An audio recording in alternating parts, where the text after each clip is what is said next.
Siyabingelela sinamukele ekhaya lapho sichaza khona amaphupho.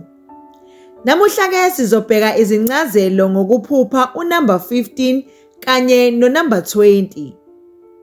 Ukuphupha uzwa noma ubona lezi zinamba kungaba uphawu lwezinsuku, izinyanga noma iminyaka ebalulekile empilweni yakho. Lokhu kungase kuhlotshaniswe nesikhathi esibalulekile.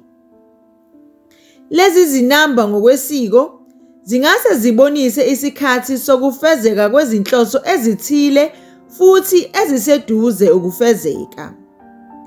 Ukuphupha lezi zinamba kungabonisa izinguquko ezinkulu ezihlobene nempumelelo, intuthuko noma amathuba amasha. Iphupho lingakukhuthaza ukuthi uzilungiselele okuhle okuzayo empilweni yakho.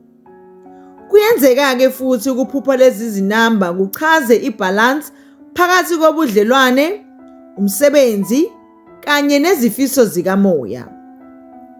Ngamafuphi, ukuphupha lezi zinamba kungaba uphawu lwamandla kanye nezikhathi zokuqala okusha empilweni yakho. Siyabonga, nisale kahle.